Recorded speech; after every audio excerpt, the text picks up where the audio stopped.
Hello, my name is Moses Hajai. I'm going to be adding voice over the topic simple steady state overall material balance. Based on the feedback I receive, I understand some of you are struggling to understand the topic, so I've decided to add voice over the presentation.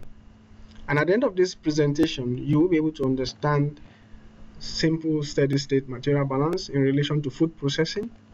And secondly, you will be able to understand how to solve simple steady state material balance questions. Now, why do we need material balance? Why is it important for us? Now, it is fundamental to control of food processing operations. There are so many things that go on in food processing operation, and material balance plays crucial roles in their control, in managing them. Secondly, amount of raw materials required for products can be determined by knowing the amount of product you want to do. So your knowledge of your material balance will enable you to accurately compute how much of raw material you will need before you start the operation.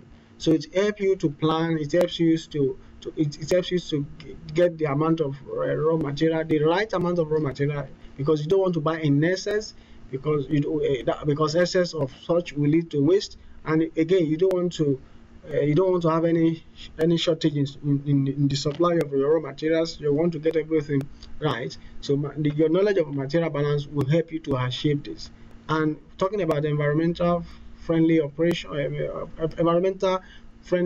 to food production, so managing waste in operation, because you are actually buying the exact amount of what you need for your operation. So you definitely you will eliminate waste within your system. So in summary, material balance, mass balance is all about your input going into a system, and you have your output, and your input should be the summation of your accumulation and your output. What you accumulate, what accumulates within the system, and your output, when you sum them together, that should equal your input. Now, steady state, what do we understand by steady state? Now, it means that mass flowing at any point in time within the system is constant. So because this is a steady state process, at every point in time the mass flowing, the rate of mass at every point in time in the system is going to be constant, and again the property of fluid within the system is going to be constant. And also transfer of work and heat, the rate of work done, the rate of heat generated is going to be at constant rate. And as a result, at every point in time, input equals output for a steady state system, because your mass is the same at every point in time, the property of fluid is not changing, the rate of doing work, the rate of heat transfer is constant. So your input at every point in time within the system equals your output. That is the definition of we're going to use this as our definition of a steady state. Now, talking about mass balance, still talking about what we've been talking about. We're still talking about the same thing. Now, talking about mass balance. Now we have all the material that is coming in must equal to all the material that is going out. All the materials that are going out. Now, within a steady state system, you can say that your summation of all the material going in equals the summation of all the material coming out. Now, we have been talking about steady state system. What do I mean by steady state system? This can be your evaporator, your dryer, your mixer, your blender. For example, in food processing operation, and all the material you are sending into the system will be all the materials that are coming out from the system. Now mass fraction. Now I'm going to be to make it simple, I'm going to be illustrating with two components. Now we have a feed going into a system, and that feed has component A and B. So we have a rate. Now if you have a symbol with a dot, as you have it here with a dot on top, just as you have it here, it means it's a rate. We are talking about rate, and that rate means mass over time. In this scenario, we are talking about mass over time, mass of A over time, mass of B over time. The reason for this is because now for a continuous system, it's very difficult to say this is the mass we've used, because they're continuous. You continue to supply the raw material. It's a continuous system. You continue to supply the raw material. So it's difficult for us to say, okay, we've used 20 kilogram. At any point in time, it's going to be difficult to say, okay, this is amount of while it's possible to calculate it, it's going to be somehow difficult.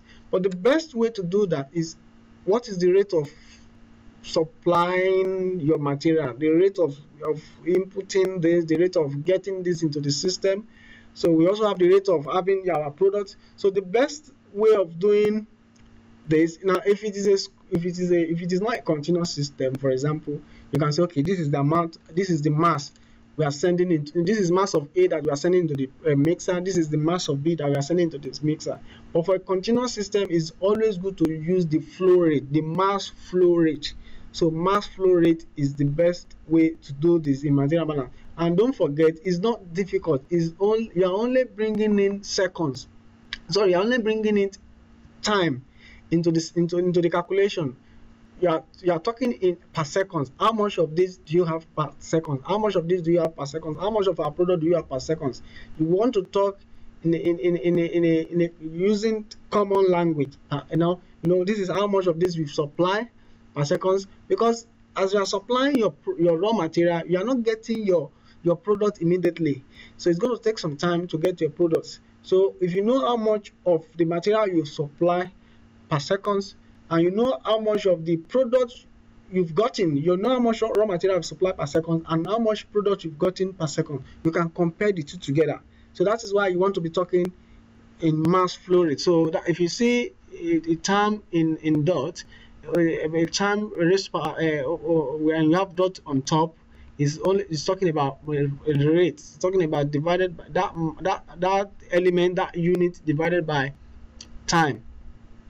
So, but because we want to make this simple, so we will not be using an example that involve this. But that in natural sense, in the factory, that's what is happening. It is best to use the mass flow rate. Now going forward, now every second, mass A kilogram of compound, mass MA kilogram of compound A and MB kilogram of B go into the process. Now that shows that the total feed per second is MA plus MB kilogram. Now the total feed we're having for every second is going to be MA plus MB. Now talking about mass fraction.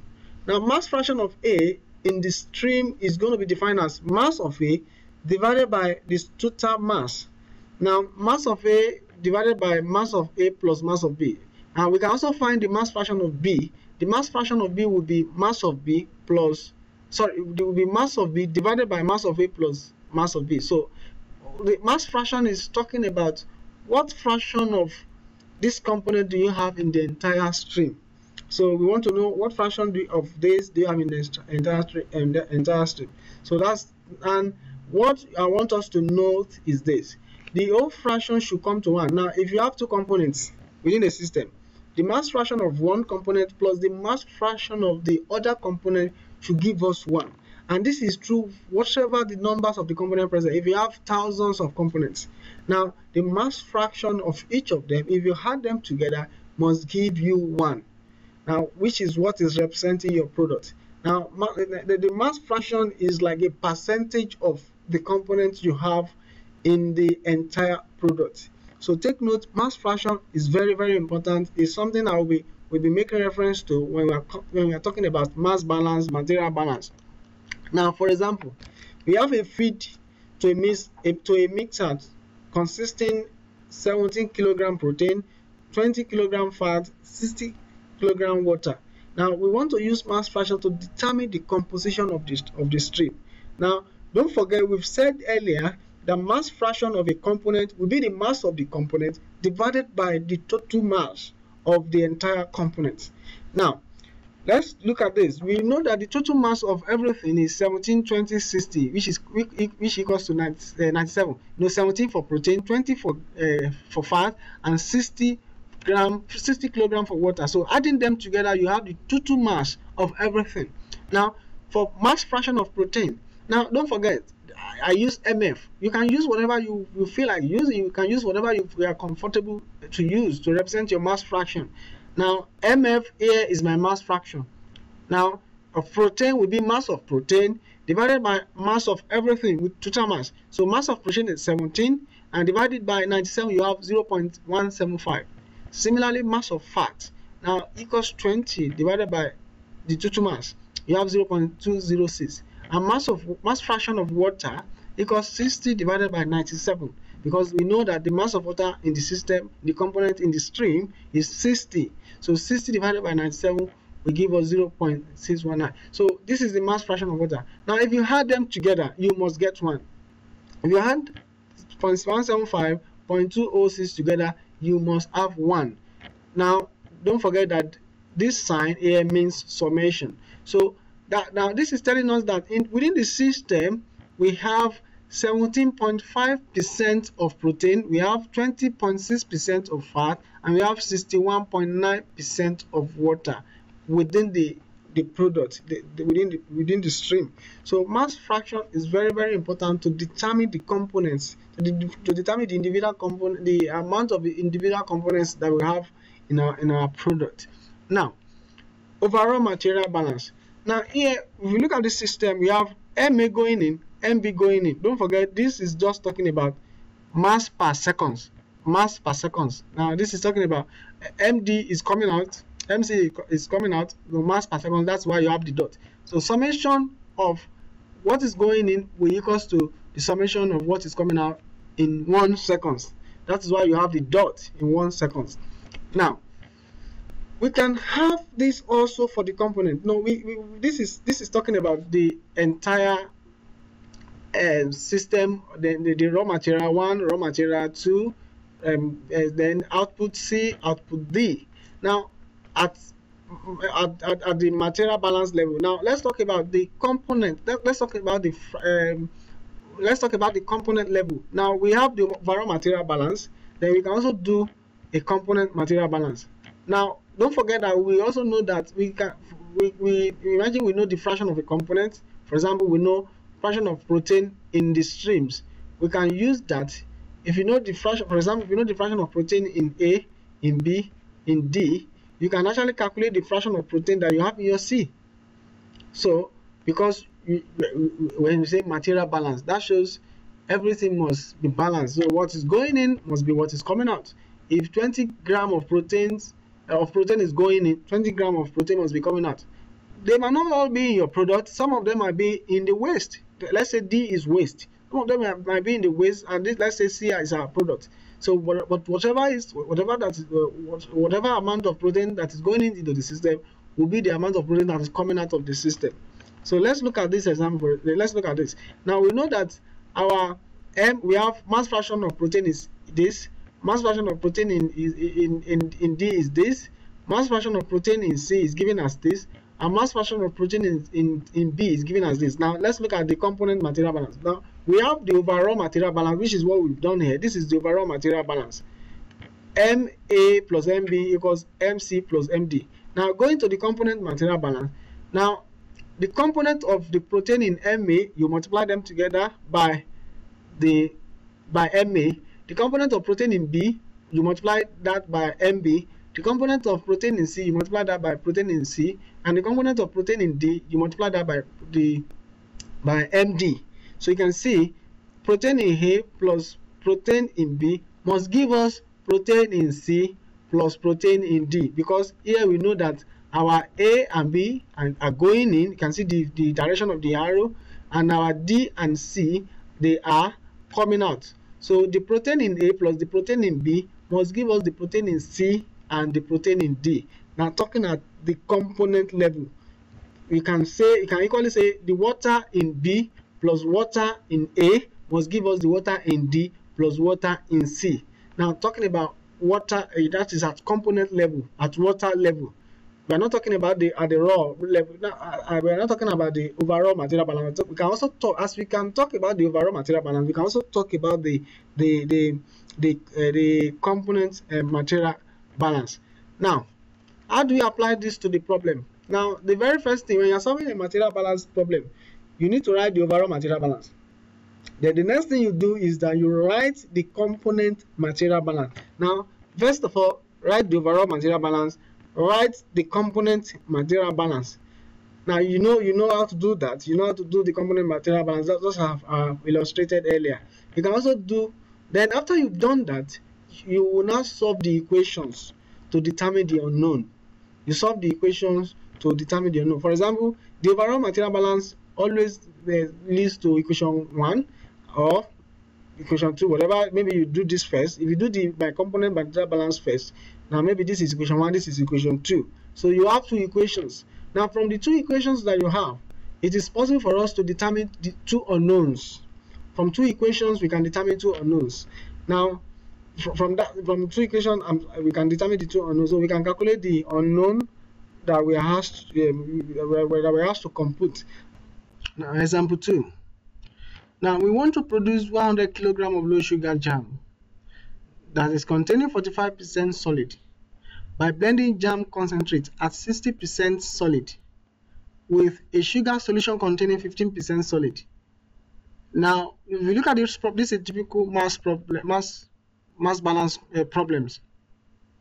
We want to produce 100 kg of low sugar jam and we want it to have 45% solid, and we have a jam concentrate at 60% solid and a sugar solution containing 15% solid. Now we want to mix them together. So we want to, at the end of the day, we want to have 45% solid 100 kg of low sugar jam. Now the question is what masses of concentrate and sugar solution must we mix together to do this? Now how do we do this? The very first thing you need to do is to give a letter or an identifier, give an identifier to each of your given. We are giving jam concentrate, we are giving sugar solution. Now we can say, okay, for example, 1 will be for my jam concentrate, 2 will be for my sugar solution. Somebody can say, no, I don't want to use numbers, I want to use letters.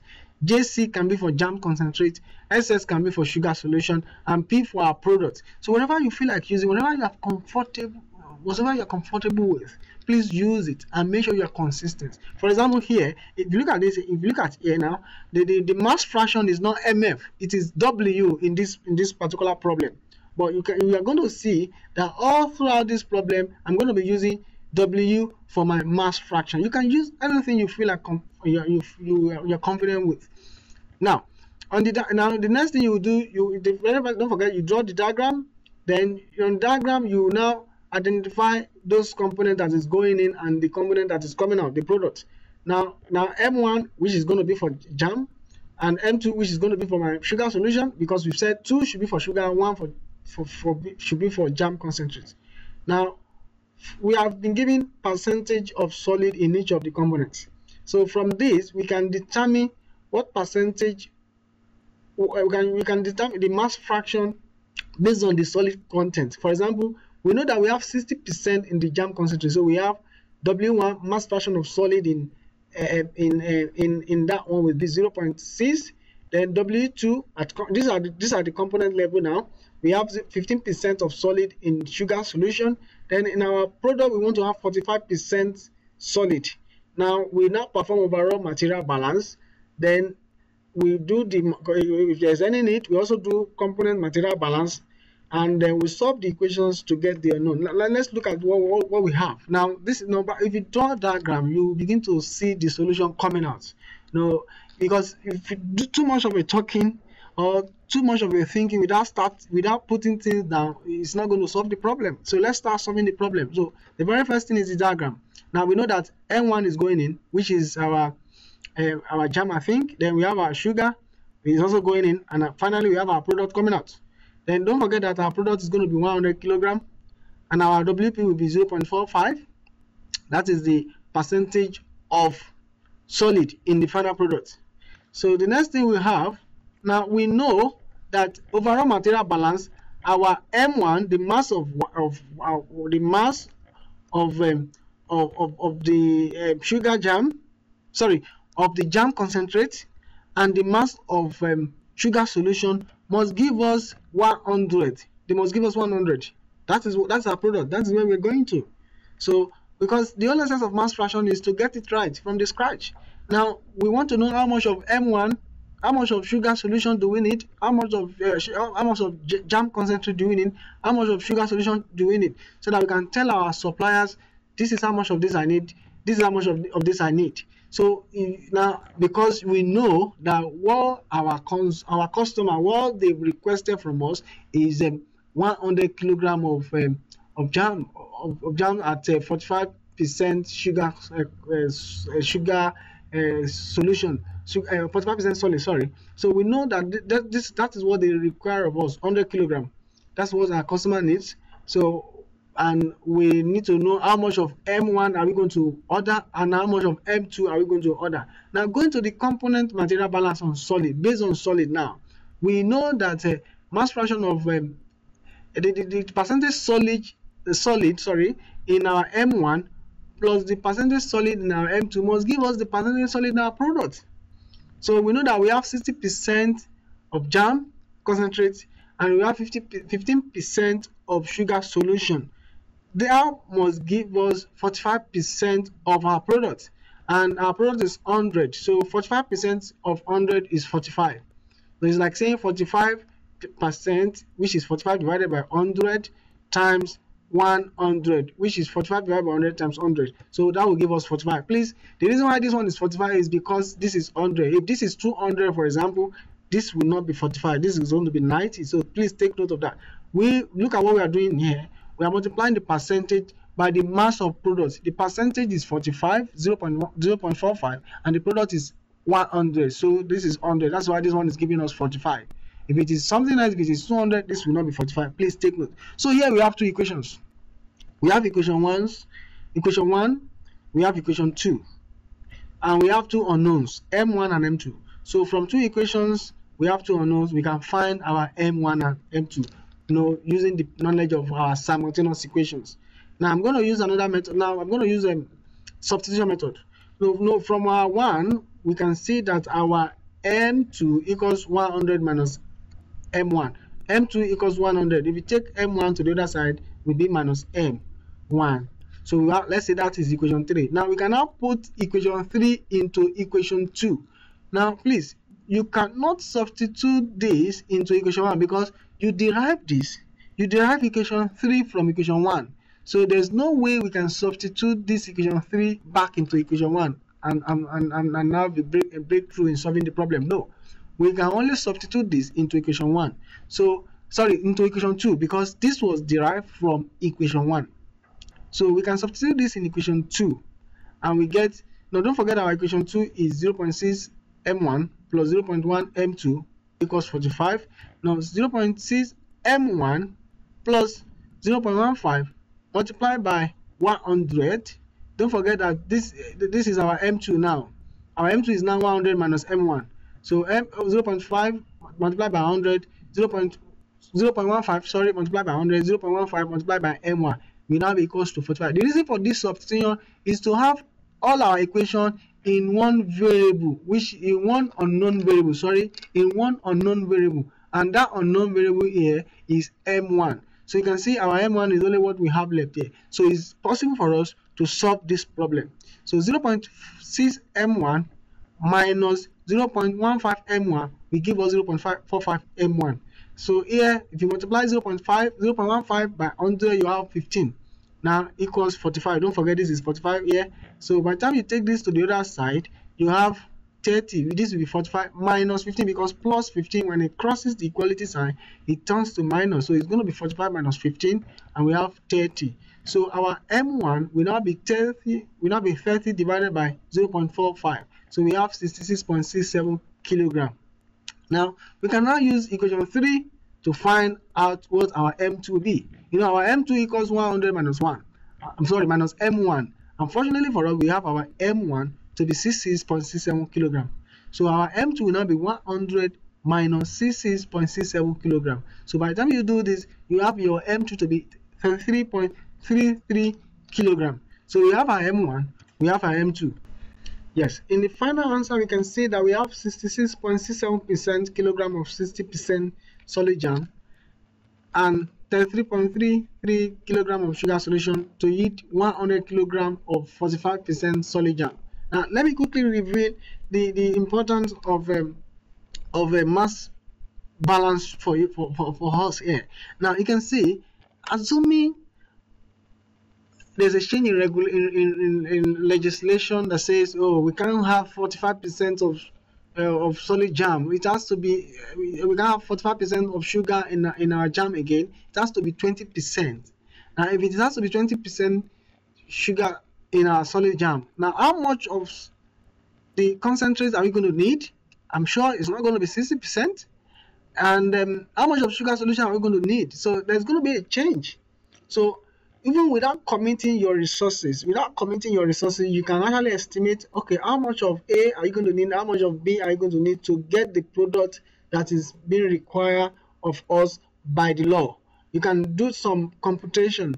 Okay, this is what we're going to do. This is how we can solve this problem. So you can see in this one, we have 6.67 kilogram of 60% solid jam concentrate.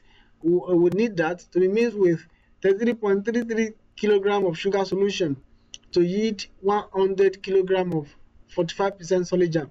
Now, if you go back to the question, now we want to produce 100 kilogram of low sugar jam, 45%. Now, a law has changed saying the legislation has changed, saying no, it can't be 20, it can't be 45, it has to be 20% solid. So we know that the amount of jam concentrate we need at 60% concentrate will be different, and the amount of sugar solution containing 15% solid will be different. And at the same time, assuming we have another supplier, and the supplier has a jam concentrate of at 70%. Now, you will agree with me that what we need will be different from what we have in this competition. So you can actually do this competition to determine how much of A, or how much of A, I mean your raw material, and how much of B, another raw material, are you going to need to produce your product. Now, this is talking about mass balance. Now, something I also want us to note in this example is that our mass, the mass of the material is used. In this example, we use mass of the material. We've been using mass of the material, but in most cases, like I mentioned earlier, a flow exists, and mass per second is actually used. We're going to be using mass in real life scenario. We use mass per seconds. So we talk about mass flow rate. For example, in a continuous processes, we use mass flow rate. Now, don't worry, the approach is the same, but masses are defined per unit of time. So it is mass per seconds, mass per seconds. For everything you use, instead of using the mass, you use the mass per seconds. So just take note of that. Now, let's go to another example, example number 3. Now, the question says determine the respective masses of 10% and 50% by weight sugar solution, which must be mixed to prepare 100 kilogram of a 22% sugar solution. Now, we want to determine how much of 10% sugar solution and also 50% sugar solution must we mix together to produce 100 kilogram of 22% sugar solution. Now, we are given sugar level concentration. Now, at sugar level, we have 10% is in A and 50% is in B. And then we're also giving sugar level in the product, 22% in 100 kilogram. And we're also giving the weight of final mixture. The weight of final mixture that we want to have is 100. You can see from here is 100. Now, what are we required to do? Weight of A, weight of B. What are we required to calculate? Sorry, we want to find weight of A and weight of B. So that's what we need to determine. Now, don't forget that at component level, we can do the, don't forget the step, we can do the material balance. At sugar level, we can do the material balance at sugar level, and at overall, we can also do the material balance. Now, let's do that solution. Now, overall material balance based on, component material balance based on sugar level. Now, material balance based on sugar level, that is component based on sugar level. You have 10% in A, 50% in B, and this must give us in our product 22% in 100 kilogram. Now, and that will be 0.1 A plus 0.5 B, 0.22% multiplied by 100. So we have 0.1 A, 0.5 B, 22 kilogram. That's our equation 1. Don't forget that. Now let's go to the overall material balance. The overall material balance is going to be A plus B must give us 100. Now the total mass is 100, and we know A is raw material 1 and B is raw material 2. So we have equation 2. So we have two equations. All we need to do now is to solve both of them simultaneously to get our A and B. Applying the same principle, you can use, let me try and see now here we are also using substitution method. Now from equation 2 we know that our A equals 100 minus B. Now that gives us equation 3. Now we now substitute, we put equation 3 in equation 1. Now because we derive equation 3 from 2, now what we now do is to put 3 in equation 1. Now putting that in equation 1, we know that 0.1 multiplied by A, our A is now 100 minus B. So we put it there, and then 0.5 B equals 22 kilogram. Now solving that out, so what we have is that when you multiply 0.1 multiplied by 100, you have 10 kilogram minus 0.1 B plus 0.5 B, and that will give us 22 kilogram. Now we have 10. Now you can see 0.5 minus 0.1, we have 0.4 B equals 22 kilogram. So finally we have 0.4 B equals 22 kilogram minus 10. You can see 10, taking this 10 to the other side, so we have 12 kilogram. So by the time you divide both sides by 0.4, now divide this by 0.4 and also divide 12 by 0.4, you have 30 kg. That's our B. Now we know our B. Now you can see from it, I know you can tell me what our A will be. Now what do you think our A will be from this problem? You can see from equation 2 we have A plus B equals 100, and you know your B to be 30, then your A will be 100 minus 30, which is going to be what? 70 kilogram. So we found our A, we found our B. It's that simple. So all you need to do is just to follow the procedure. When you follow the procedures, you will understand it. And please, if you have any question, do not hesitate to get in touch with me. Now, we've talked about mass fraction. Let's talk about mole fraction, because we remember in our unit, in our SI unit, we talk about primitive quality or quantities, and we know mole is part of them, amount in mole. So we want to talk about mole fraction. Now, the composition of a stream can be expressed as a mass fraction or a mole fraction. Now, if a mixture consists of mass MA and MB of component A and B, the respective mass fraction of A, you can see what I've done now. So I'm using my mass fraction to be X subscript A. Doesn't matter, you can use whatever you want to use. It can be MF, it can be W. Make sure you are consistent. Now in this scenario I'm using SA. So my mass fraction is for mass fraction of A will be MA divided by MA plus MB. This is a way of revision for you. And for B will be MB MA plus MB. Now let's talk about mole fraction. The mole fraction will be numbers of mole of A, using the same principle. Numbers of mole of A divided by total numbers of moles. Now mole of A divided by total numbers of moles. Same principle as mass fraction. And don't forget our M equals numbers of mole. And our numbers of mole is defined as mass over molar mass. Now if you are given problems such as this, you will be provided with the molar mass, the mass there, so that you can calculate your mole. So you can calculate your mole for A, then your mole for B, then you can get the mole fraction of the component A and mole fraction of component B. And the same applies for B, where mole fraction of your B equals NB divided by the total numbers of mole. So that is also straightforward. Now this is a typical example to apply that. Now a solution contains 2.5 kilogram of ethanol in 3.75 kilogram of water. Express the concentration of ethanol as both a mass fraction and a mole fraction. Now, just for us to understand the concept of mole fraction, that's why I want to use this example. Now, for mass fraction, that one is straightforward, because we know that our ethanol is 22.5 and water is this. So total mass will be 2.5 plus 3.75. That will be total the overall mass. And the mass fraction of ethanol will just be mass of ethanol divided by total mass. Now, as seen here. Now, we are giving mass of ethanol to be ME 2.5, mass of water to be MW 3.75. So, and we are required to find the mass fraction of ethanol and the mole fraction of ethanol. Please don't forget, I used X in my previous in my last formula. That's why I'm using X subscript E as my mass fraction. It can be MF, it can be W. So, and our numbers of mole E, our mole fraction Ne.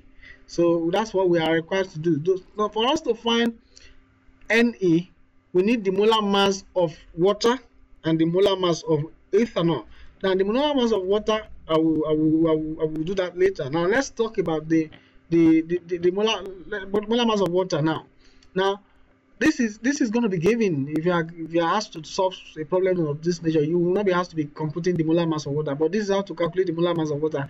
Every element, every element we have in the earth has a molecular weight, and the hydrogen is 1, oxygen, the molecular weight of oxygen is 16. The molecular mass of oxygen is, it can be weight also. The molecular mass of oxygen is 16, and the molecular mass of hydrogen is 1. So you sum. Now you know we have 2 hydrogen here, so that's why it is 1 multiplied by 2. So at the end of the day, you have 2 plus 16, so 18 gram per mole. That is the molar mass of water. For ethanol, so we have C2H5O7 OH. Sorry. Now, and the molecular mass of carbon is 12, so we have 2 of that. The molecular mass of hydrogen is 1, and you have half of that. And the molecular mass of oxygen is 16, and then the molecular mass of hydrogen is 1. So adding them together, you multiply this one first, then add them together, you have 46 gram per mole as the molecular mass of ethanol. So we've calculated the molecular mass of the components, so that should be straightforward to use in the computation. Now, so numbers of mole of ethanol is mass of ethanol divided by molar mass. So mass of ethanol as given to us is 2.5 kilograms. Now, the reason why I converted this to gram is because my molecular mass is in gram per mole. For me to be able to divide them together, for me to be able to divide them, I need to express my mass in gram, because my molecular mass is in gram, because these elements are very light. They are light elements, and they are not that heavy, so we tend to express them in gram per mole. So in gram per mole, so that's why we need to convert this to a gram, then, so that we can have the same, the unit can be the same in terms of what we have in the denominator and what we have in the numerator and what we have in the denominator. So there we get our moles for ethanol. You can also do the same thing for water. Mass of water is given to us at 3.75, which is 3750 gram, and the molecular mass of water is 18 gram per mole. So we also have the mole of water. So we've computed the mole of water and the mole of ethanol. Now let's go to the mass fraction and mole fraction. Now, mass fraction, we know the formula. Now this is mass fraction of ethanol will be mass of ethanol divided by mass of everything, and the mole fraction of ethanol will be mole of ethanol divided by mole of everything. So we've calculated everything that we need to solve this problem. Now, mass fraction of ethanol, mass of ethanol is given to us as 2.5, so which is 2.5 kilogram. Then mass of everything, so we have mass fraction of ethanol to be 0.4. Mole fraction of ethanol, we have the mole given to us, that one we've computed, 54.35, and the mole of everything of the ethanol and water, so which is 262.68. So we have the mole fraction and we have the mass fraction. Now this is what we are required to do. So if you want to calculate the mass fraction of water, all you need to do is to take this one away from 1, because you know mass fraction of everything must equal to 1. So mass fraction of ethanol and mass fraction of water must give you 1. So if you want to calculate the mass fraction of water, or you can try to verify that mass fraction of water will give you 0.6. By putting 3.75 here, you must get 0.6, because summation of the two must give you 1. And then mole fraction, you can also apply the same principle to mole fraction. I hope you understand these examples that we've solved in this presentation. If you have any question, please do not hesitate to get in touch with me. And in summary, we have defined simple steady state mass or material balance. We have also demonstrated how this concept relates to food production with some simple calculations. And finally, we've solved some simple steady state mass and material balance questions. Please, any question, do not hesitate to get in touch with me. And for you, here are some practice questions. Number 1 and number 2. Try to solve this problem, and I hope you get the answer right. And if you have any question, please do not hesitate to get in touch with me. Thank you. Bye.